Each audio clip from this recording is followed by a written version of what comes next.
Oi,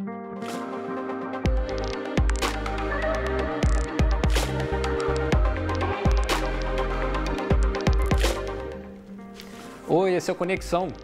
Os indicadores educacionais do Brasil apresentaram uma pequena melhora. A gente está avançando, mas um ritmo ainda lento.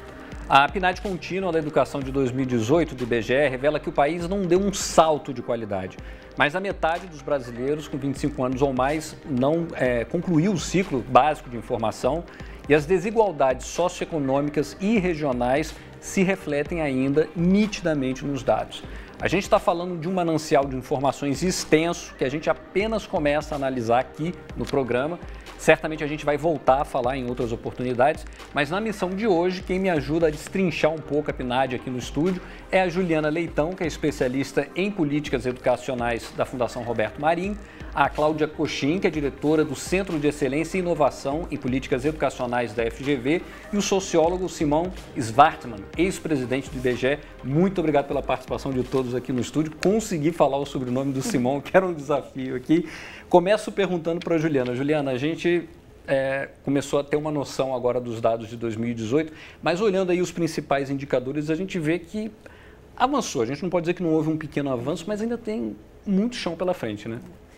Eu te diria, Bernardo, que é o seguinte, quando a gente, dada o histórico de atraso que a gente tem, avançar, a gente sabe que o avanço em educação, a educação muda, é longo, né? O processo é longo, mas avançar um pouco é notícia ruim para o país.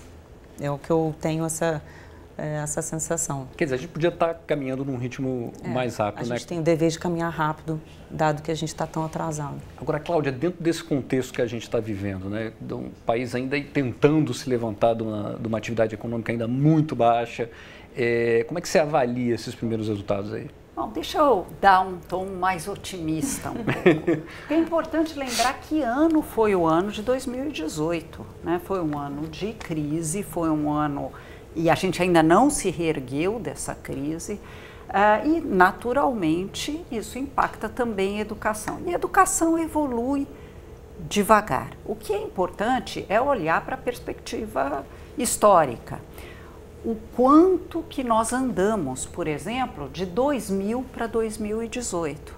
Alguns desses dados, e eu só vou dar um exemplo só para ilustrar o ponto que eu estou fazendo, quer dizer, quando a gente olha os anos médio de escolaridade, a média de anos de escolaridade do brasileiro em 2000 era 4,9 anos, hoje nós estamos com 9,3. Ainda é insuficiente, mas houve um avanço importante. O que nós precisamos, e aí a Juliana tem razão, é descobrir formas de pisar no acelerador, porque o Brasil, como nona economia em termos de PIB, não pode se dar ao luxo de evoluir, pelo menos nos indicadores de acesso, de analfabetismo, tão devagar. A aprendizagem leva mais tempo ainda para corrigir, mas nós estamos avançando na direção correta e esse ponto eu me permito celebrar. Com certeza. O Simão é ex-presidente do IBGE, está participando aqui da entrevista com a gente. Simão, essa é, sem dúvida, um dos principais instrumentos para avaliar a situação da educação do Brasil, né? E a gente aí já tem 3 anos de PNAD contínua, módulo educação, a gente já começa a ter uma noção aí, um referencial um pouco melhor, né? Eu queria chamar a atenção o seguinte, esses não são os principais indicadores da educação brasileira. Os principais indicadores são de desempenho, e aí os problemas são muito mais sérios. Eu acho que é muito importante a gente ter em mente que em algumas áreas, por exemplo, na educação, no analfabetismo, o Brasil praticamente resolveu, se você pegar a população de 10 a 15 anos de idade, a Bahia é uma exceção, 6% de vendo esses dados dos jovens de 10 a 15 anos são analfabetos pelo dado do IBGE, o que é absurdo. Mas se você olhar o Centro-Sul, é 0,5%. E aí são casos quase excepcionais. Então, o analfabetismo, nesse sentido do IBGE, não sabe escrever o nome, praticamente desapareceu nos jovens. Os velhos ainda não. Acesso à educação básica, praticamente é 100%, muito bem. Agora, quando você começa a olhar desempenho, qualidade da educação, nossos problemas são muito sérios. E aí eu acho que não está havendo evolução. Tá? Então, eu acho que a gente não pode confundir o dado de acesso, que é um dado importante, mas que em alguns casos a gente já está completando esses, com a questão da qualidade. Muito bem, 99% dos jovens hoje em dia sabem ler e escrever. Em 1950, metade da população era analfabeta, um gigantesco avanço. Agora, analfabetismo funcional entre esses que sabem ler e escrever é enorme, né? A discussão sobre a educação ela não pode continuar centrada nos aspectos quantitativos, ela tem que passar para os aspectos qualitativos e os dados do IBGE não medem isso. Né? Quem mede isso são os dados do próprio Ministério da Educação, as pesquisas sobre desempenho, sobre qualidade, etc. Esses são os dados fundamentais para você analisar a política educacional. Apesar de que os dados do IBGE continuam sendo importantes, claro, mas eles pegam só um aspecto.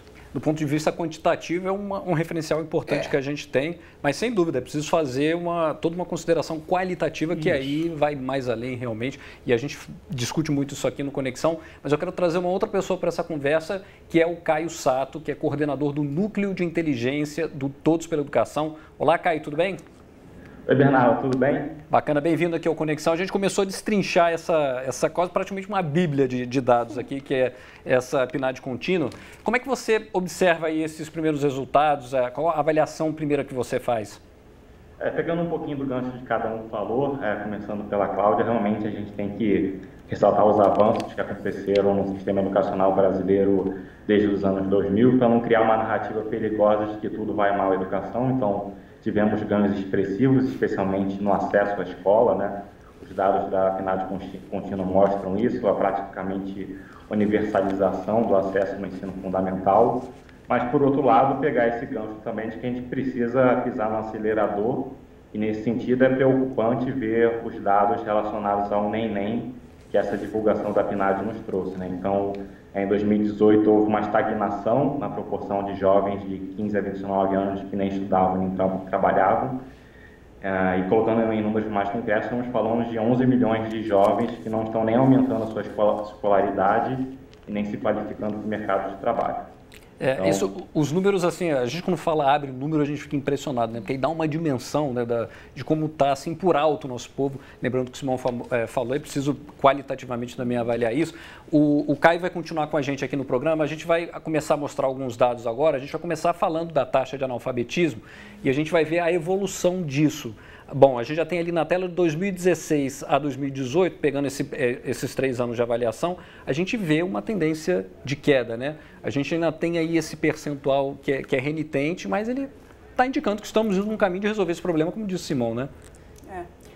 Se eu posso entrar um pouco, eu volto a 2000, quando nós tínhamos 13,7% de analfabetismo adulto.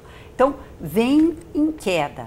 É natural que a população de 60 anos ou mais mantenha níveis bem mais elevados que esse e a população mais jovem tenha níveis mais baixos. Quase 6 milhões acima dos 60 anos, né? Em situação de analfabetismo. Vamos lembrar duas coisas importantes. Política pública, a gente faz em política pública escolhas dentro dos recursos disponíveis. E um dos recursos vamos priorizar a educação da nova geração ou vamos investir mais expressivamente nos adultos analfabetos. Aparentemente, os governos fizeram uma opção de investir na nova geração e com isso o problema vai se resolvendo. Existe educação de jovens e adultos, inclusive é importante olhar para o direito de aprender de todos aqueles que querem manter a aprendizagem, mas tem se mostrado interessante investir na alfabetização dos pais dos alunos que eventualmente sejam analfabetos, porque isso você atinge 2 problemas ao mesmo tempo, a questão da aprendizagem da criança e ela ver seus pais aprendendo também é interessante. Então, como política pública, fica aqui a sugestão. Eu queria aproveitar e já botar um outro dado aqui, que tem a ver com essas disparidades, né? No Norte, a gente tem ainda 7,98% dessa taxa, o Nordeste com 13,87%. Apesar disso, temos bons exemplos qualitativos de educação no Nordeste, né? E ali o número aberto são mais de 11 milhões. Eu queria já trazer também uma outra disparidade que tem a ver com a questão racial. Brancos, 3,9% de taxa de analfabetismo, pretos ou pardos, 9,1%. Juliana, é quase o triplo, né, de diferença, né, entre pretos ou pardos. Mas ele reflete a desigualdade do país, né? Então, assim, todos os dados educacionais, todos esses que a PNAD trouxe e sempre outras pesquisas sempre trazem isso, né? E é um enfrentamento que a gente vai ter que ter. Tanto no acesso, enfim, todos os outros, né? Mas no acesso à educação, muito claro. Entendi. Eu vou chamar um outro que eu acho que é um dado mais geral, que tem a ver com o grau de instrução. A Cláudia tinha falado já no início, a gente está vendo ali que a gente teve uma pequena evolução aí também, né? De 45% para 47,4% das pessoas com 25 anos de idade que concluíram o ciclo básico, né? Mas ali também a gente vê que tem uma diferença, né, Simon? Entre brancos, essa taxa de 55,8%, de pessoas com 25 anos ou mais que concluíram, né? E pretos ou pardos, aí a gente tem 40,3%, uma diferença de 15 pontos percentuais aí. É bastante. De qualquer maneira, eu acho que está havendo uma aproximação, não é? Quer dizer, eu acho que a educação, o resultado da educação sempre está muito correlacionado com a condição socioeconômica das pessoas, não é? Eu acho que a gente tem avançado no sentido de diminuir um pouco essa diferença, embora ela continue persistindo, né? Isso tem a ver com pobreza, tem a ver com condições sociais da família, né? Que a gente sabe que a escola sozinha, ela não consegue corrigir esse problema, e quando ela consegue, quer dizer, às vezes a escola também não é muito boa, porque pessoas mais pobres atendem escolas em piores condições, não é? Eu acho que então é um problema que existe, ele persiste, né? No caso da alfabetização, né, como a gente mencionou, toda a população que entrou na escola nos anos 90, né, que é onde no final dos anos 90 foi quando terminou o acesso à educação inicial, até os 11 anos de idade, digamos, né, o analfabetismo praticamente desapareceu nessa faixa etária. Mas, como eu mencionei, por exemplo, no estado como a Bahia ou alguns estados do Nordeste, ainda continuam persistindo numa situação que as crianças não chegam a se alfabetizar, o que é inaceitável no resto do país, não é? A Cláudia vai complementar, mas a gente já pode ir jogando um outro dado. Pode complementar, Cláudia. Eu queria só comentar que essa ideia de acabar a educação básica, que é muito importante, ela contribui, se a gente tem sucesso em garantir que acabe, que concluam a educação básica, que no nosso caso quer dizer concluir o ensino médio, porque você, segundo pesquisas, né, o Guilherme Perry, que é um economista colombiano, fez uma pesquisa que mostra que se a mãe conclui o ensino médio, você interrompe a transmissão intergeracional de pobreza. Então, não é só pelo direito à educação que a jovem tem que ter, mas também porque, com isso, a gente transforma a próxima geração e diminui também as desigualdades sociais com isso. A gente vai ver agora uma outra informação. A gente deu alguns dados aqui. É claro que a gente não vai esgotar essa análise da PNAD, porque realmente é muita coisa, né? Mas a gente vai passar aqui alguns aspectos importantes. Vamos entrar então agora nas etapas de ensino propriamente. Na educação infantil, a gente vai ver a arte agora aqui, vai aparecer. Para pré-escola de 4 a 5 anos, a gente chegou aí com uma taxa de escolarização em 2018 de 92,4%, destaque para o Nordeste, nesse caso, que conseguiu 95%, mas ainda não universalizamos. Eu queria até ouvir um pouco a opinião do Caio em relação à pré-escola, Caio. A gente sabe que é uma fase importante porque ela vai dar o pontapé inicial ali para o início da alfabetização, né? É bom lembrar que a etapa da pré-escola é uma etapa cuja frequência é obrigatória, né? E o dado da PNAD contínua traz um destaque importante que a gente está caminhando no sentido de universalizar também a frequência na pré-escola nessa etapa, né? Mas olhando de uma forma um pouco mais geral, englobando inclusive a primeira infância, que inclui a faixa de 0 a 3 anos, a gente observa que a gente já tem desafios de incluir crianças na creche, né? A proporção de pessoas de 0 a 3 anos que estão frequentando a creche é muito menor do que na pré-escola, mas fazendo a ressalva de que na creche a frequência não é obrigatória, né? Então, olhando a primeira infância como um todo, a gente observa que ainda temos alguns desafios, embora na pré-escola realmente a gente está avançando positivamente nos últimos anos. Pois é, aliás, em relação à creche, nenhuma região conseguiu um mínimo de 50%, né? Eu queria aqui fazer uma ponderação, porque quando a gente olha para países que têm bons sistemas educacionais, nenhum deles tem creche antes dos 2 anos. O Brasil colocou na Constituição algo que parece interessante e provavelmente é importante para algumas famílias, mas por que colocar criança nas creches antes dos 2 anos, se isso vai na contramão do que os países que têm bons sistemas fazem? Nessa idade, não é o que tem sido feito. Por outro lado, nós precisamos sim acelerar o cumprimento do que foi estabelecido no último Plano Nacional de Educação, de até 2016 estava estabelecido, a gente tinha que ter universalizado o acesso à pré-escola. Tivemos um avanço sim, e estamos, como disse o Caio, na direção positiva, estamos avançando nessa direção. Na creche, é interessante olhar para as diferenças. As pessoas que têm mais recursos, né, a parcela da população com mais renda tem muito mais acesso à creche do que os mais pobres, que provavelmente têm condições de moradia mais desafiadores, têm menos chances de ter alguém qualificado para cuidar deles ou protegê-los e precisariam talvez mais de creche. Nós temos que olhar para isso em termos de políticas públicas.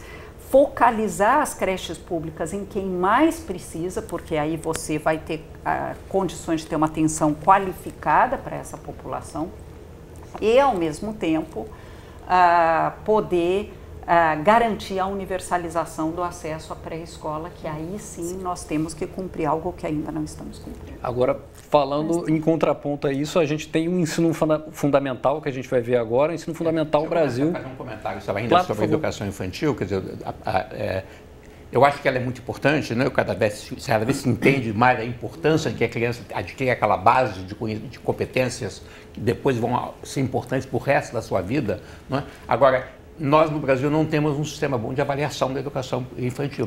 A educação começa com um problema, como a gente viu esse ano, com a alfabetização, que já era no ensino, né, aos 7, 8 anos, 9 anos de idade, digamos. Né? Eu acho que nós temos um problema de que a educação infantil não é só lugar para você botar a criança, tem que ter uma atividade educacional. Estruturada. Né? Ela tem que ser estruturada, ela tem que se preparar para a etapa seguinte, e a gente não sabe o que está acontecendo e há muitas dúvidas sobre o que está acontecendo realmente é adequado. Não pode ser só um depósito da criança, tem que ser efetivamente um sistema educativo. É um debate, inclusive, que a gente tem acompanhado, que é de estruturar essas atividades. Juliana, quer complementar com alguma coisa?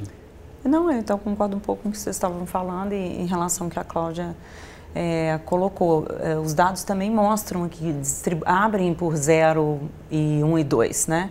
E aí, em 0, ele realmente é mais baixo, porque existe essa discussão. De 2 a 3 do que 2 e 3, é natural. É natural e é importante lembrar que se você coloca a criança na creche antes dos 6 meses, como muitos municípios estão colocando, você prejudica o estabelecimento de vínculo afetivo, você prejudica a amamentação. Aí eu posso fazer uma provocação aqui? Que aí tem um ponto que é uma questão de gênero, né? Que a gente vai até discutir mais à frente, mas que está sempre, nas populações mais pobres isso acontece muito, né? Então você já temos uma excelente pauta aqui para a gente tratar nos próximos programas. O convite, inclusive, já está feito para a Juliana. Exatamente. Para ela vir aqui ao ponto, né? Voltar ao Conexão para comentar a respeito. Mas olha, indo adiante, chegamos ao ensino fundamental, aí o Brasil começa a mostrar um desempenho já estatisticamente um pouco melhor, a gente chega ali praticamente a universalização. Nos anos iniciais, um atraso, uma evasão em torno de 3,9%, anos finais ainda em 13,3%. Aqui eu queria fazer uma provocação para vocês, que é, ali nos anos iniciais, quando você tem uma taxa dessa de 3,9%, a diferença entre negros e brancos é de 0,7 ponto percentual, 0,7 ponto percentual.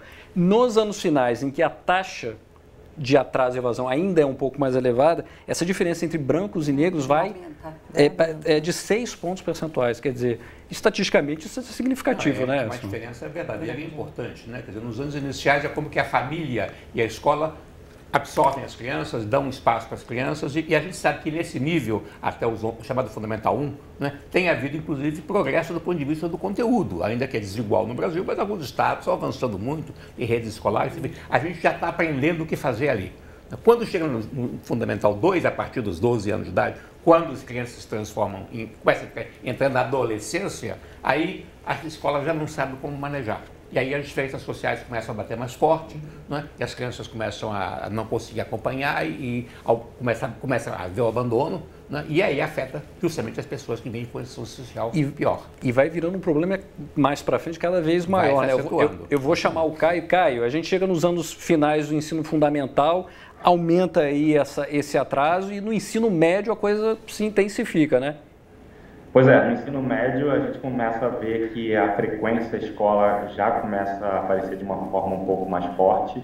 E uma coisa que não acontece tanto nos anos iniciais do ensino fundamental ou no ensino fundamental como um todo, é que no ensino médio, apesar de termos 88% dos jovens frequentando a escola, muitos não estão frequentando na etapa recomendada, estão com atraso escolar, né? Então, esse problema que vocês estavam comentando dos anos finais do ensino fundamental acaba desembocando no ensino médio por conta da retenção que esses jovens acabam enfrentando dentro da escola e provavelmente vai os levar a evadir no futuro ou aumentar muito a chance de eles abandonarem a escola no futuro e se transformarem num neném, possivelmente. Pois é, a gente está vendo aqui, Caio, a gente tem uma taxa de atraso e evasão no ensino médio na casa acima dos 30% ainda, entre pretos ou pardos, 35,1%.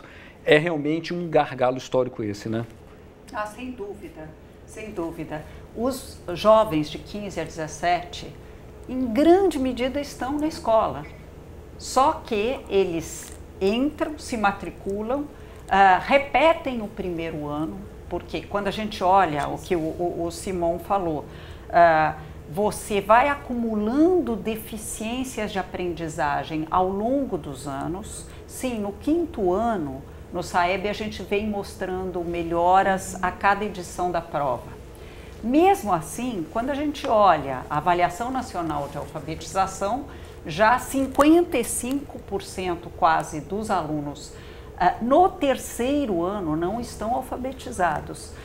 Em matemática é 54,3% que não têm numeracia, como se diz, ou um domínio inicial de matemática básico para 3º ano. E vai crescendo isso. No 9º ano, isso vai mais para frente. Quando chega no ensino médio, eles estão despreparados. Os que vão até o ensino médio estão despreparados e tendem a repetir o primeiro ano e evadir. E uma parte desses jovens de 15 a 17 ainda está no Fundamental 2. Se eles se atrasam demais, se não se prevê algum sistema para que esse atraso dele seja recuperado, eles sequer entrarão no ensino médio. E aí tem um outro dado que eu acho importante a gente trazer aqui, quer dizer, no ensino médio a gente tem ali um atraso acima dos 30%, e aí existe um outro recorte que o IBGE faz, que é dos 15 aos 29 anos. Nessa faixa, a gente tem uma taxa de 23% de pessoas que não estão nem trabalhando e nem estudando. A gente não usa mais aqui no futuro esse termo nem, porque ele se tornou um termo, na nossa avaliação, pejorativo em certa medida. O Caio até comentou ali, mas ele não estava sabendo, porque eu não conseguia combinar isso com ele antes. Mas sem problema, a gente é uma opção editorial que a gente não usa, mas é um fato, existe essa situação de pessoas que não estão fazendo uma coisa nem outra, né, Juliana? É um fenômeno, né? E é muito marcado por gênero, né? Entre as mulheres ele é muito maior do que entre os homens.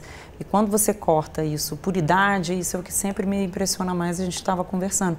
De 15 a 17 é um percentual muito alto de não ocupado e não estuda, né? E não há outra, esse menino tem que estar na escola, né? Ele não trabalhar assim, mas ele não pode não estar na escola aos 15, 17 anos. Então esse porque você quando pega um recorte grande de 15 a 29, é diferente, porque ele pode estar procurando trabalho, dependendo da definição que se trabalha, mas do IBGE nesse caso.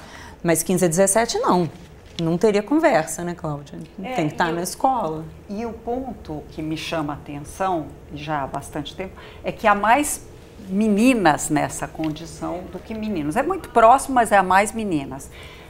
Parte da explicação um estudo recente do Banco Mundial, tem a ver com o fato de casamento precoce ou gravidez precoce, ou ainda cuidado dos irmãos mais jovens. Então, os pais saem para trabalhar e a irmã fica cuidando dos irmãos mais jovens. Não deixa de ser cuidado, né? E isso é assustador. Pensando que, em geral, no desempenho escolar, as meninas são melhores do que os rapazes. Né? Mas elas acabam abandonando mais por causa disso. Bom, a gente certamente, como eu disse, não vai deixar de falar sobre a PNAD, a gente vai fazer outros recortes. Infelizmente, o nosso tempo acabou. O assunto eu sei que não, tem muita coisa para tratar aqui, estamos sabendo. Eu quero pedir um agradecimento aqui para o Caio, que participou com a gente dessa conversa aqui, ajudou a analisar. Caio, disse que eu não estava chamando tua atenção não, viu, cara? Era só para dizer aqui que um posicionamento editorial, a gente não usa esse termo, mas... sem problema. Obrigado, viu, pela participação aqui no Conexão. Obrigado a vocês pelo convite. É sempre a oportunidade de aprender. Então, aprendi que eu não posso usar mais esse termo. A gente, depois, mesmo a gente que é escolarizado, tem sempre a oportunidade de aprender. Obrigado pelo convite. Com certeza, obrigado. Tudo de bom aí para vocês. Obrigado a vocês aqui no estúdio também pela participação. A você de casa, obrigado por nos acompanhar. A gente está sempre por aqui falando de algum assunto que seja de interesse para a nossa educação, que precisa avançar, acelerar, na verdade, né? Se você quiser assistir essa e outras entrevistas, é só acessar o futuraplay.org. Até a próxima.